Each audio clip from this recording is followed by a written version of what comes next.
నేను డబ్బింగ్ చెప్తాను. ఇది నాది 3వ సంవత్సరం మానేయడం. లాస్ట్ 2 ఇయర్స్ కూడా ఏ కోరిక కోరుకోలేదు. అంటే కోరికలు ఏం లేవు. మన ఏంటంటే మనది ఎలా ఉంటుందంటే, మనం సంపాదించుకుంటే ఆటోమేటిక్గా కోరికలు ఆటోమేటిక్గా వస్తాయి. ఎవరన్నా సరే ఎవరి వర్క్ మీద వాళ్ళ ఇష్టంతో చేస్తే ఏ వర్క్ అయినా ముందుకు వెళ్ళిపోతుంది. మనం డబ్బు గురించి ఆలోచించకుండా ఆటోమేటిక్గా చేసుకుంటూ వెళ్తే మనం అనుకున్న గోలు మనకు ముందుకు వస్తుంది. లాస్ట్ 2 ఇయర్స్ ఏం కోరుకోలేదు.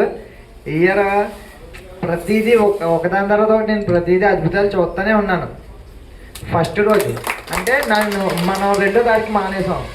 3వ తారీఖు ముద్దవాళ్ళు ఇంటికాడ మ్యారేజ్ ఉంది. మ్యారేజ్కి వేసామన్నమాట. ఫుల్గా వర్షాలు, ఇంకా తుఫాన్ చెప్పారు.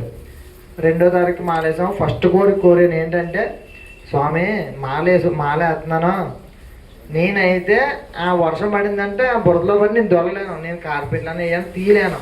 ఎందుకంటే ఇంకా వర్షం ఆగిపోలే చూడు నేను మాలలో పడి ఇవన్నీ చెయ్యాలంటే ఇంకా నాకు ఓపిక ఉండదు స్వామి అనుకున్నాను. 2వ తారీఖు పొద్దున్న అనుకున్నాను స్వామి. 11:05 వర్షం ఆగిపోయింది స్వామి. నేను మొత్తం ఆ ఈవెంట్కి వేసిన సామాను అంత ఇంటికి తెచ్చేదాకా కూడా వర్షం ఆగిపోయింది.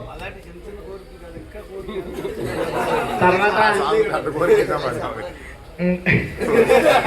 ఇంకో కోరిక ఒకటి తీరింది స్వామి. తర్వాత 3వ కోరిక ఏంటంటే, నేను ఫస్ట్ ఇయర్ మాల వేసినప్పుడే మా షాపులు శంకుస్థాపన చేసుకున్నాం. దిగ్విజయంగా పూర్తయిపోయి. అలాగే మాల్లో ఉండగానే ఇల్లు శంకుస్థాపన పని అయిపోతే బాగుండు అనుకున్నాను. అంతే అనుకున్నా. 2వ రోజు ఇల్లు పడగొట్టేసాం. అది అయితే చాలా సర్ప్రైజ్. ఇంకా మేము కూడా అనుకున్నాము. పొందులు గారిని కృష్ణ గారిని కలిసాము. ఇలాగా పడగొట్టండి అమ్మ అన్నారు. ఈ విధంగా మనకు రావాల్సిన డబ్బులు వచ్చినాయి, పడగొడతా. అదంతా కూడా ఒక కళ కింద అయిపోయింది. ఇంకోటి ఏంటంటే, ఇది ఇంకా సరదాగా జరిగింది. కిర్లంపూడి భజనకి వెళ్ళారు అందరూ.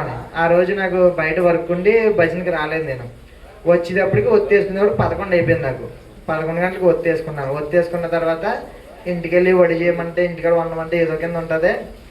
సరే ఇంకా ఈ టైంలో నిన్ను కూడా అడిగితే నిన్ను ఇబ్బంది కట్టాలో నేను అయ్యప్ప అన్నాను, సరదాగా అన్నాను అని బయటకు వచ్చాడు. సురేష్ అనిసాం టిఫిన్ పొట్టలో పట్టుకుని వచ్చాడు. సురేష్ అనిసాం అనుకోకుండా ఏదో చెప్పుకున్నట్టు.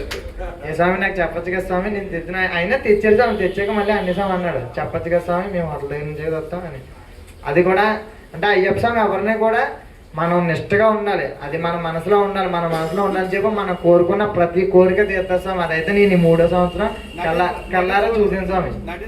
కళ్ళారా చూసాను స్వామి. 3వ సంవత్సరం ఈ 3వ సంవత్సరం అమౌంట్ కూడా హౌస్ పరంగా వచ్చినప్పటికి 2 డేస్ అనుకున్నా. 2 రోజుల ముందు ఇల్లులోకి దిగడం అన్నది అది మాత్రం ఇంకా నాకు ఎప్పటి నుంచో ఉన్న కోరిక.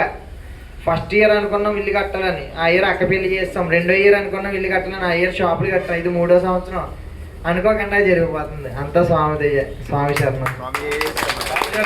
ఇల్లు కట్టేస్తాడు, ఆ మాత కూడా వచ్చేది స్వామికి. లైన్ క్లియర్ అయిపోతుంది. ఇప్పుడు పిల్లలు ఇవ్వాలంటే ఏం చెప్తారు, ఇల్లు ఉందా స్వామి ఏం చేస్తున్నాడు అని చెప్పి చూస్తా. ఇల్లు వచ్చిందనుకో అది కూడా పెళ్ళం కూడా వచ్చేది. స్వామి శరణం. స్వామి లైన్ క్లియర్ అయిపోయింది. చాలా మంది వచ్చే సంవత్సరం మాలేరనుకుంటాను. పెళ్ళైన సంవత్సరం బాగాలైతే మామూలు కూడా పట్టు శివస్వామి రావాలి.